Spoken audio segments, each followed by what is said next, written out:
सभी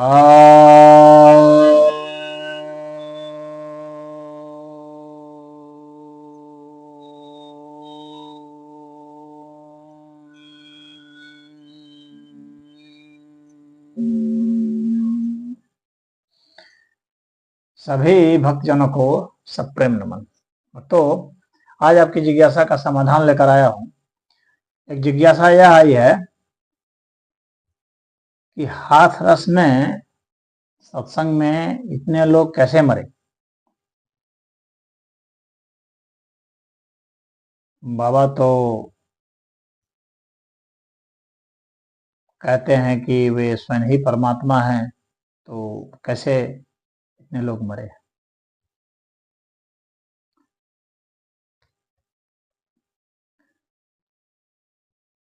हाथरस की जो घटना है उसके लिए तो सबको पहले तो बहुत दुर्भाग्यपूर्ण घटना हुई। इसमें कई लोग अपने प्रियजनों को खो दिए। उनके लिए सबसे पहले तो हम लोग को संवेदना व्यक्त करनी चाहिए और उसका जो है उसकी खिल्ली उड़ाना या उसके ऊपर मजाक करना या उसको कोसना या इसे सबक सीखने की जरूरत है। कहाँ कहाँ गलती हुई, क्यों गलती हुई, कहाँ त्रुटि हुई, उसे सबक लेने की जरूरत है। कोई भी जो सार्वजनिक आयोजन होता है वहाँ बहुत भीड़ होती है। उस भीड़ में किन किन कारणों से भगदड़ मच सकती है, दुर्घटनाएं घट सकती हैं, उसको सीखने समझने की जरूरत है और सुधार करने की जरूरत है। नेताओं की भी जो भीड़ है, जहाँ वो रैली करते हैं, सभा करते हैं, तो वहां भी भगदड़ मच सकती है। और जहाँ पर साधु संत समागम कर रहे हैं, सत्संग कर रहे हैं, तो वहां भी ये घटना घट सकती है। तो अब यहाँ पर जो बात है कि वो जो बाबा हैं जो कि पहले सूरजपाल कहलाते थे और सिपाही थे, वो दलित समाज से आते हैं, जाटो समाज से आते हैं। तो उन्होंने बाद में फिर जो है नौकरी से वो नौकरी छोड़ करके फिर जो है बाबा हो गए। और बाबा भी हो गए तो विलक्षण टाइप के बाबा हो गए। और उन्होंने अपना नाम भी रख लिया, नारायण साकार हरि। तो अब वो जगह जगह सभा आयोजन करने लगे तो वहाँ भीड़ जुटने लगी। ठीक है, तो उन्होंने सेना भी बना ली। भाई सिपाही थे तो वहाँ मिलिट्री का कुछ गुण तो रहा ही होगा, कुछ उस हिसाब से योजना भी बनाए। तो उन्होंने प्राइवेट आर्मी भी बना ली, गरुड़ सेना अपनी सुरक्षा के लिए, वहाँ के लोगों की सुरक्षा के लिए नारायणी सेना बना ली, और सारे कार्यक्रम की देखभाल और उसमें मैनेजमेंट करने के लिए हरिवाहक सेना बना ली। खैर ये उन्होंने बना ली। अब प्रश्न यह उठता है कि कहीं भी कोई सभा होती है या कहीं सत्संग का, धार्मिक कार्यक्रम का आयोजन होता है, तो वहां भीड़ जुटती है। आखिर भीड़ क्यों जुटती है, एक प्रश्न यह है ना। व्यक्ति के भीतर में जो अध्यात्म की इच्छा होती है, मनुष्य सिर्फ खा करके, टट्टी करके, कपड़े पहन करके, गाड़ी में घूम करके संतुष्ट नहीं हो पाता। उसके भीतर अध्यात्म की एक भूख होती है। अपने जो इंद्रियां हैं, जो भावनाएं हैं, तो उसके पर वह नियंत्रण चाहता है, उसको लगता है कहीं कमी है, इसको मैं कुछ सुधार करूं, और फिर वो इस अस्तित्व के रहस्य को समझना चाहता है, अपने जिंदगी के रहस्य को और जिंदगी के महत्व को, जिंदगी के लक्ष्य को समझना चाहता है। तो उसके उसमें आध्यात्मिक भूख जागती है। तो अब जब कहीं आध्यात्मिक शिक्षा दी नहीं जा रही है स्कूल कॉलेजों में, हाँ, तो अब लोग क्या करेंगे, बाबाओं के यहाँ जाते हैं। तो बाबाओं के यहाँ जाएंगे तो हाँ, बाबा जिस मन मस्तिष्क का है, उसके पास जो बुद्धि है, जो समझ है, जो अध्ययन है, उसके हिसाब से वो उपाय बताते हैं। तो उनके लिए वे ही उपाय जो है हो जाते हैं कि उसी के लिए वो दौड़ते हैं कि हाँ चलो वहाँ कुछ मिल जाएगा। कुछ तो इसलिए भी जाते हैं कि हमारी बीमारी छूट जाएगी। और वो बाबा के बारे में सुनता हूँ, मतलब कि वीडियो में दिखलाया जा रहा है, चैनल वाले दिखा रहे हैं कि वो चश्मा अलग अलग रंग का बदल बदल के पहनते थे गॉगल्स, कि इस चश्मा को पहनेंगे तो इससे रोग छूट जाएगा, इससे देखेंगे तो, और इससे देखेंगे तो जो है उसके अन्य कष्ट दूर हो जाएंगे, इससे देखेंगे तो उसको शांति मिल जाएगी, फलना देखना इस तरह। तो इस तरह की जो बातें हैं, ये सब जो गपोड़ कथाएं, झूठी बातें हैं, इसको ये जो समाज है वह जब अंधा हो जाता है, दिग्भ्रमित हो जाता है, उसके पास तर्क क्षमता कम होती है, विवेक कम होता है, तो वह क्या करेगा, वो हर बात को मान लेता है, हाँ बाबा ऐसे देख लेंगे तो ये हो जाएगा। तो ऐसे लोग अंधविश्वासी हो जाते हैं, और अंधविश्वासी होते तो एक चीज के प्रति नहीं, हर चीज के प्रति। वे किसी राजनीतिक नेता के भी बात इसी तरह से मानते हैं कि वो चाहे कुछ भी हो जाए, वो चाहे कुछ भी करे, हम तो उसी को वोट देंगे। ये भी हो जाता है, ये भी अंधविश्वास ही होता है। तो उसी तरह से ये बाबा कुछ भी करेंगे, हम तो बस इन्हीं की चरण धूलि लेंगे। तो ये बातें भी हो जाती हैं। हमारे पास जो भी आता है, हम लोग की सनातन परंपरा क्या रही है, ऋषि परंपरा क्या रही है, मैं सबको यही सिखाता हूँ कि व्यक्ति के प्रति जो है आप समर्पित मत हो। कोई भी व्यक्ति हो, कितना भी महान हो, किसी ग्रंथ के प्रति भी समर्पित मत हो।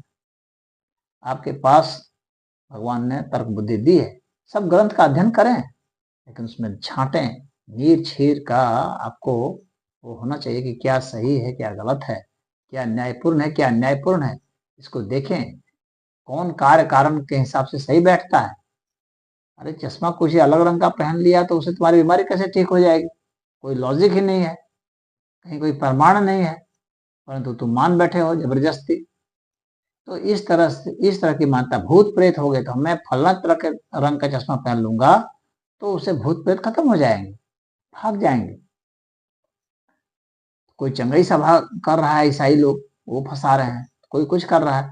तो अब उसके पीछे कार्य कारण का अगर संबंध होगा तो बात तो समझ में आती है। जब उस तरह के संबंध नहीं है तो बस ये तो सिर्फ एक अंधविश्वास है। तो अंधविश्वास फैलाने वाले भी जिम्मेवार हैं, और उस अंधविश्वास को मानने वाले भी जिम्मेवार हैं। जो वहां गए अपने उन अंधविश्वासों को लेकर के, वे भी जिम्मेवार है। हाँ, जो सत्संग के लिए गए थे, आध्यात्मिक जिज्ञासा के लिए गए थे, तो वो ठीक है भाई, तो वहां आध्यात्मिक जिज्ञासा का वो बाबा जी जो भी उत्तर दे रहे होंगे, मैं तो पूरा नहीं जानता उनके विषय में कि वो क्या उत्तर देते रहे होंगे, लेकिन जहां तक नाम से मैं समझ पा रहा हूँ, नारायण साकार हरि, इस नाम से समझ पा रहा हूँ कि वो साकार पूजा की बात करते होंगे, और अपने को नारायण भी समझते होंगे, या नारायण की पूजा के लिए कहते होंगे, हरि की पूजा के लिए कहते होंगे।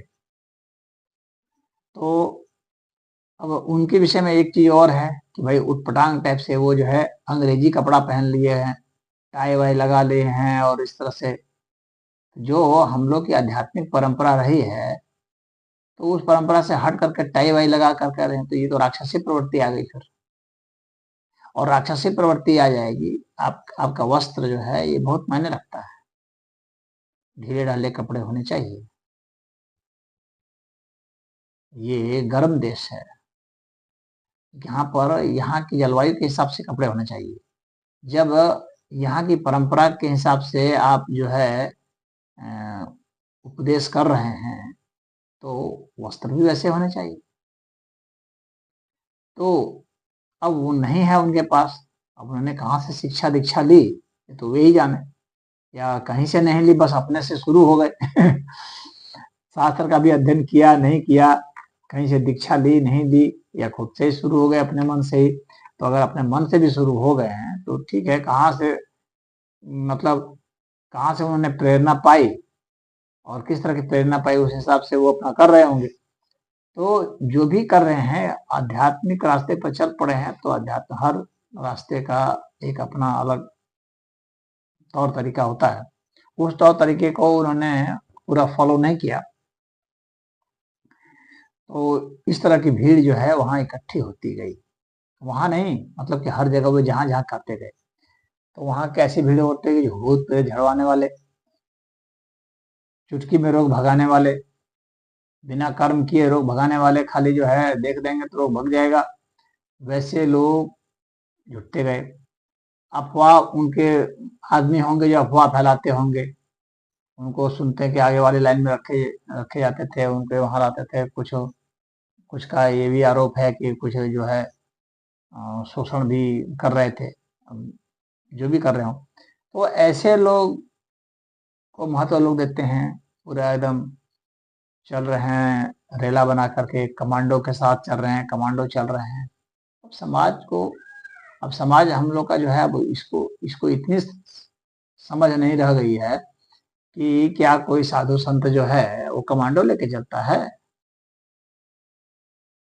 कहीं देखे हैं व्यास चलते थे, सुखदेव चलते थे, शंकराचार्य चलते थे, पूरी परंपरा रही है कि मीरा चलती थी, कौन कि सूरदास चलते थे, कि तुलसीदास चलते थे, कि कबीरदास चलते, कौन जो है कमांडो लेके चलता था भाई। तो इस समाज के पास इतना भी अब बोध नहीं बच गया है, इतनी भी बुद्धि नहीं बच गई है, इतने अंधे हो चुके हैं। और क्यों? क्योंकि वो शास्त्रीय परंपरा जो है, जो वास्तव में जो उपदेश देने वाले लोग हैं उनके पास नहीं जाते हैं, क्योंकि वे तो सच्ची बात बताएंगे और इनको झूठा आश्वासन चाहिए। मैं समाज का यहाँ पर दोष दे रहा हूँ, क्योंकि ऐसे समाज ही ऐसे बाबाओं को पैदा करते हैं। आपकी वे मान्यताएं वैसे बाबाओं को पैदा करते हैं, आपकी आपकी आपकी वैसी लालसा इच्छा ही वैसे आपके नेताओं को पैदा करती है। आप जैसे होते हैं वैसा ही पैदा करते हैं। तो ये समाज जो है वैसे बाबाओं को पैदा करता है, महत्व देता है उसको, उसके यहाँ जाता है, उसके चरण छूता है, कहता है कि इसी से सब हो जाएगा। तो इतना अफवाह फैलाते हैं। अब जो हम समझना चाहिए कि हमारे संत परंपरा में ऋषि दयानंद रहे हैं, विवेकानंद रहे हैं, क्या कमांडो लेके चलते रहे वे? क्या उन्होंने सेना बनाई थी? ज्ञान का प्रचार प्रसार करते, ये सब तो सब लूट करके बहुत बड़ा बड़ा जो है बहुत बड़ा बड़ा आश्रम बना लिए हैं, और उसमें जो है अत्याचार दुराचार सब तरह के खेल हो रहे हैं। मैं एक की नहीं कह रहा हूँ, कईयों की कह रहा हूँ। और ये कुछ अध्ययन भी नहीं कर रहे हैं, उटपटांग टाइप की बात बोल रहे हैं, ये कोई शंका समाधान वास्तव में नहीं कर पाते।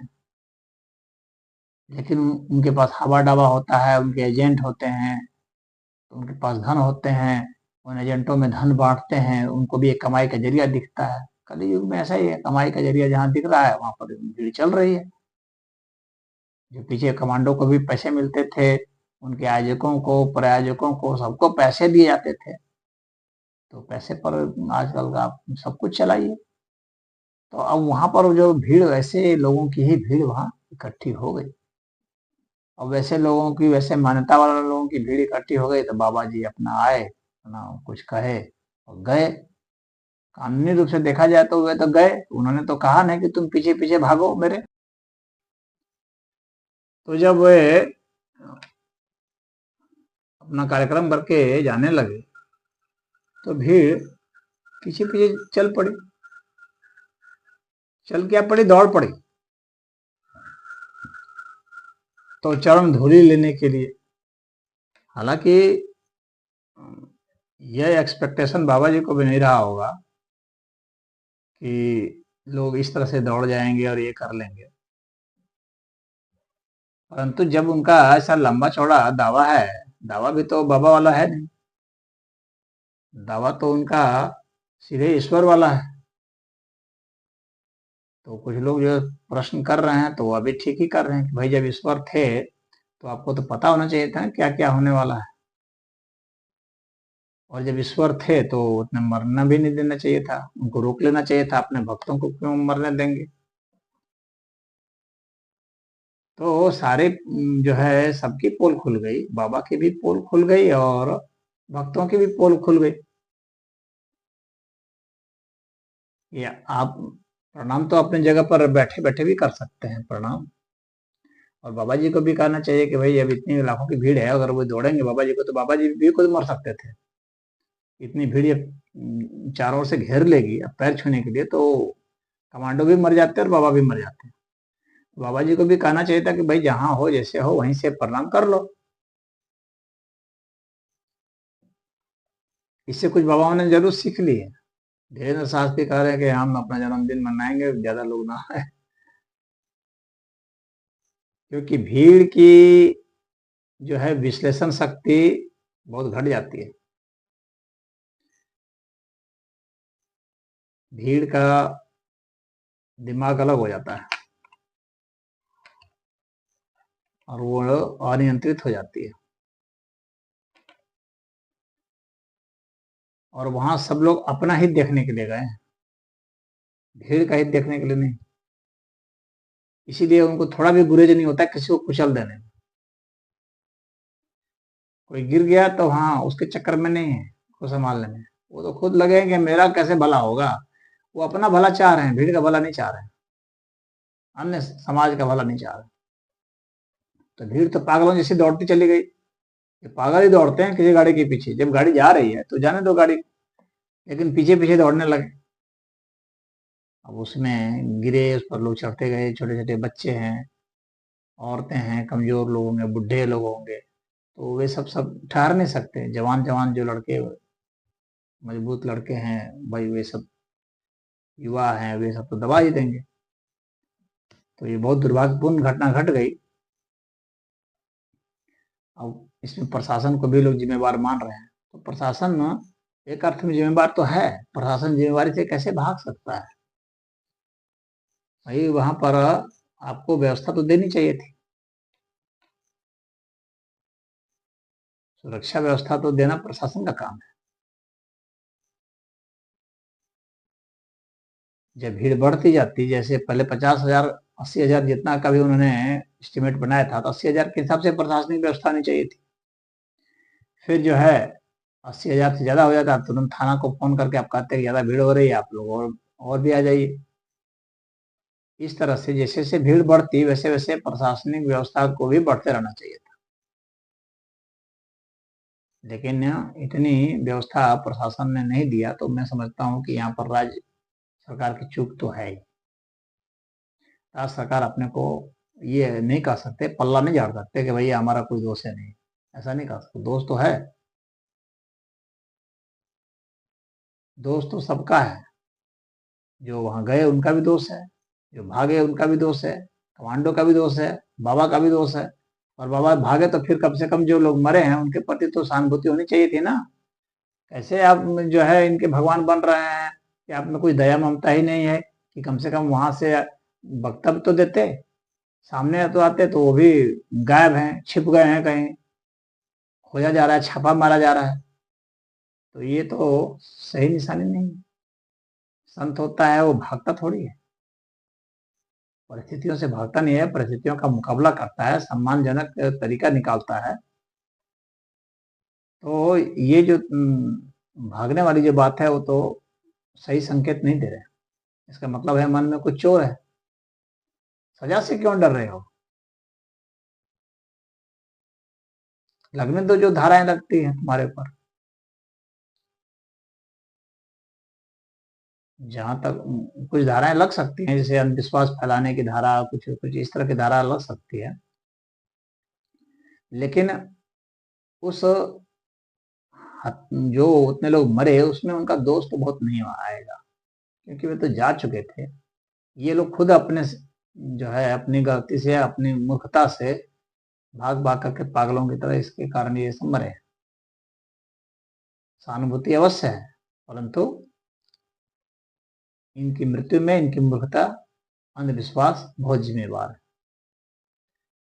तो और वो कोई सत्संग भी नहीं था, सुनते हैं कि कोई सत्संग का बोर्ड भी नहीं लगा था, सद्भावना का बोर्ड लगा था। तो उसके पीछे कुछ राजनीति भी शायद हो रही थी।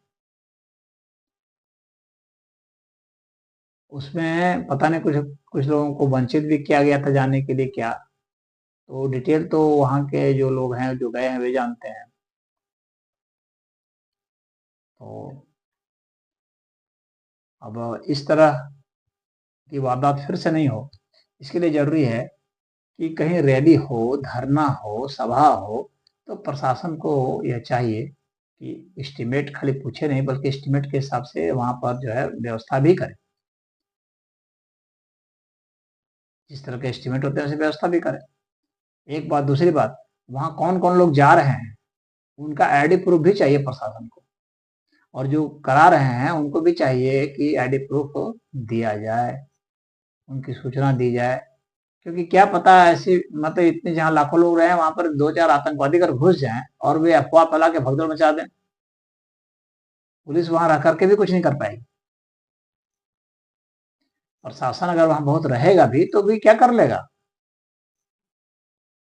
तो इसलिए जिस जो धरना स्थल है या जो रैली है या जो सभा है जहां भी होता है, तो वहां कौन कौन लोग जाएंगे पहले से ही तय होना चाहिए।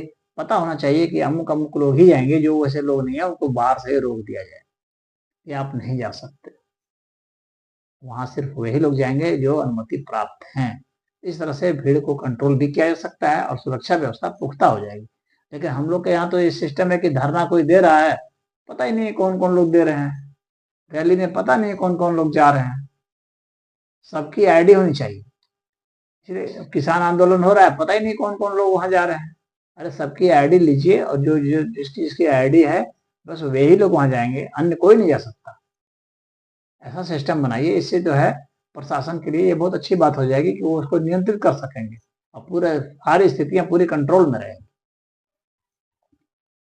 पहले से ही एस्टिमेशन होना चाहिए, एस्टिमेशन ही नहीं, एग्जैक्ट जानकारी होनी चाहिए कि अमुक अमुक व्यक्ति ही वहां पर मौजूद रहेंगे।